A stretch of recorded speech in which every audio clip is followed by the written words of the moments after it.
I kind of feel like I'm in the Hunger Games, but instead of fighting for survival, I'm fighting to not get COVID before Christmas.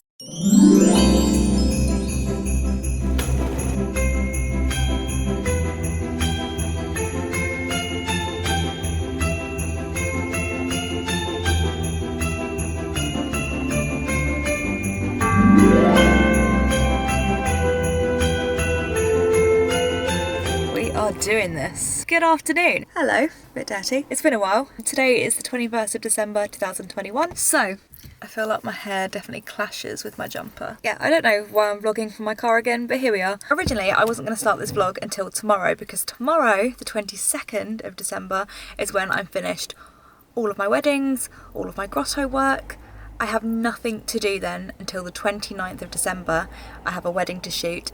If good old Bojo doesn't obviously announce another impending doom of a lockdown. If new restrictions do come into force, obviously we do go into lockdown or tighter restrictions or whatever, I will not be filming the wedding that I have on the 29th, and so I lose money and I am not eligible for a self-employed grant because I haven't had my business long enough. I won't be entitled to furlough because I won't have a PAYE job. I won't be on anyone's tax system because obviously the grotto job has ended.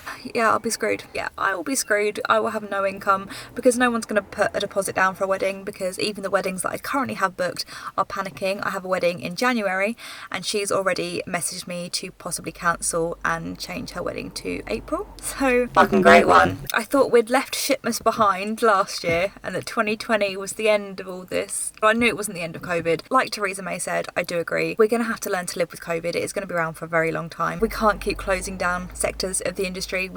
People aren't going to bounce back again. It was hard enough the first, second, third time. We need to adapt. We need to move forward. I really hope he doesn't place us into another lockdown.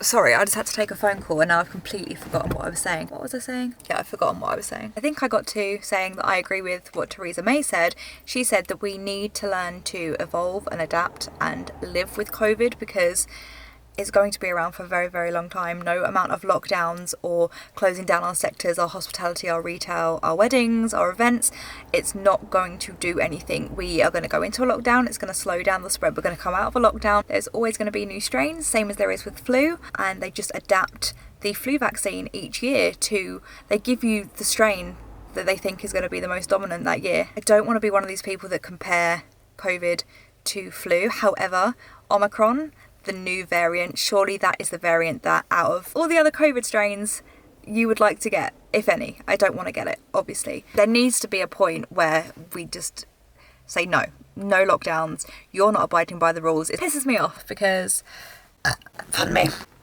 it just seems to be one rule for Downing Street, one rule for us. No matter what restrictions Bojo puts in place, a lot of people won't follow them anyway. The annoying thing is that people won't follow them, but venues and businesses will have to, and again that's going to crush the economy. I'm gonna have no income. I think it's a fucking joke. It was always a fucking joke to begin with. I'm not a conspiracist, but at the same time can't help agreeing with a lot of the conspiracy theories that are flying around. There is a name for this and I can't remember what it is. There is a name for when you have two conflicting views but they are both your views, and that is what I've struggled with the whole of all of the lockdowns and all of this pandemic.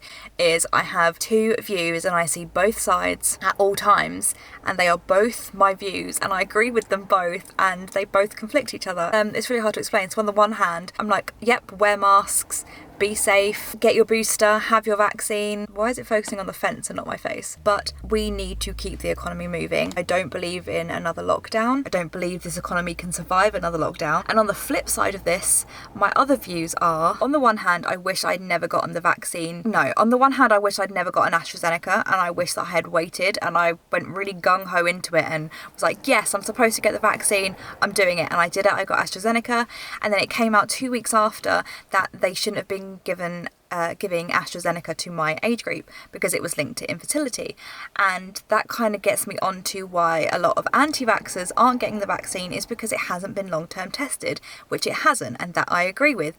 So you see my problem. I see both sides. So I have the vaccine, I'm getting my booster on the 3rd of January. However, I then see all these stories that are linking the booster to strokes and heart attacks in under 40s, and there has been a rise in how many people are dying that have been boosted that have then died of a heart attack or stroke, which is fab. COVID has always been a really hard topic to talk about, purely because so many people are so opinionated on it, which, you know, too right, but also because so many people like myself have conflicting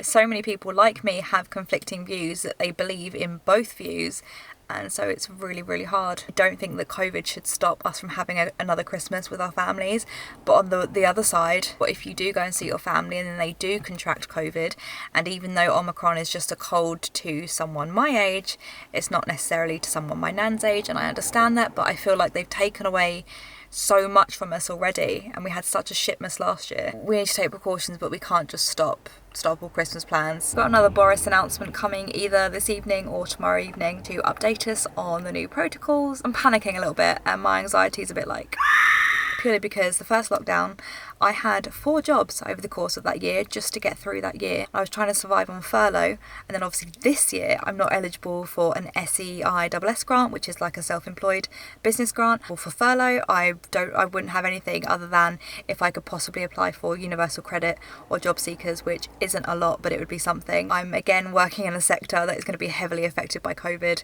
because before I worked in retail and hospitality, and obviously everything closed down, and now I'm working in weddings and events, and that could possibly all be closed down. So I'm a little bit fucking screwed, if I'm honest. So I wanted to do a little chatty vlog in my car now, because it's my last day of work. I have done, it doesn't sound like a lot when I say it back, but I've done 5 full days as assistant manager at the Grotto, or maybe 6. And I've shot 3 weddings. I'm doing the 4th one today. Vlogging in the car is so uncomfy. And then I've done some editing and Christmas shopping and bits in between. So it's been a really busy week and a half. I was dreading it, but I'm almost done. I'm on my last day. I'm on the home stretch. And so tomorrow, the festivities commence. I'm gonna bake sugar cookies and watch Christmas films and go shopping, and I have like a little chocolate house to make this year instead of a gingerbread house. We're gonna do that. I'm gonna drink copious amounts of Pinot Blanche and snowballs and eat a shit ton of chocolate, and I can't wait. I kind of feel like I'm in the Hunger Games, but instead of fighting for survival, I'm fighting to not get COVID before Christmas. All of the events and the weddings that I've attended, people haven't been wearing masks. I've been the only one wearing a mask. Just me wearing a mask isn't that effective, but I'm still gonna do it anyway, because it's better than nothing. A wedding that I did the other day that I'm actually filming a second event for today,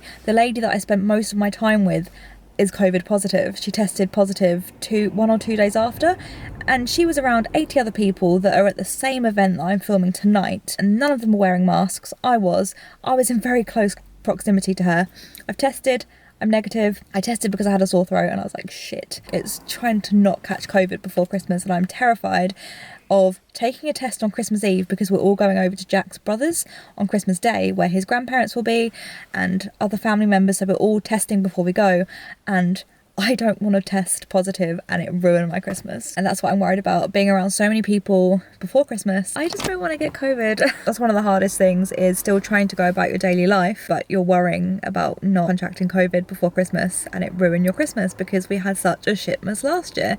I've booked my booster. I'm going to get boosted on the 3rd of January. Anyway, this was just a quick little car vlog before I start driving to London to shoot my last wedding. Not of the year. Hopefully still got one more, unless Boris decides to fuck it all up. Christmas, and then I am off for Christmas. And this is another thing, actually, quickly before I go. People are still contracting COVID even after they've been boosted. And again, I'm going to get boosted, but what does that tell you? As much as people don't like comparing COVID to flu, it is in many ways still like flu. There is a new vaccine each year. There is various strains.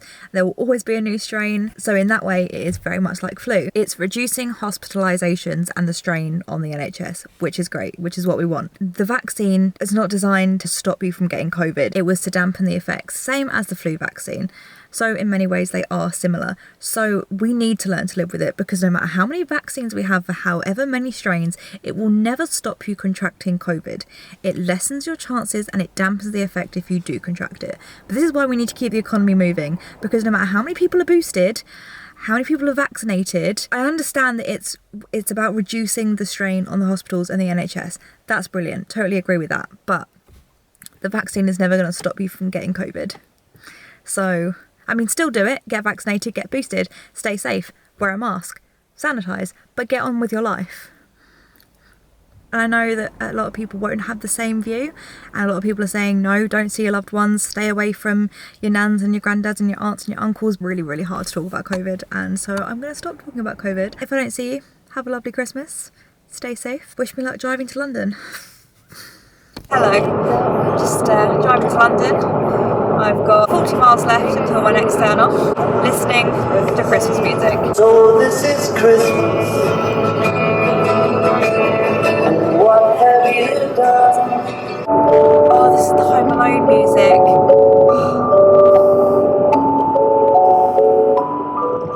Why do people feel the need to have LED headlights? Because it looks like you've got your 4 beams on all the time. And there's a sign there that says don't drink and drive, and you probably shouldn't vlog and drive. That's probably not safe, so see you later.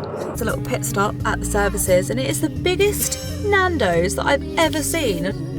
It's huge. I'm gonna go get some food. Just treated myself to these bad boys. I think I'm just gonna start with a glazed. Got my sanitizer, I've got my cameras. Let's do my last wedding before Christmas. I'm so excited for Christmas.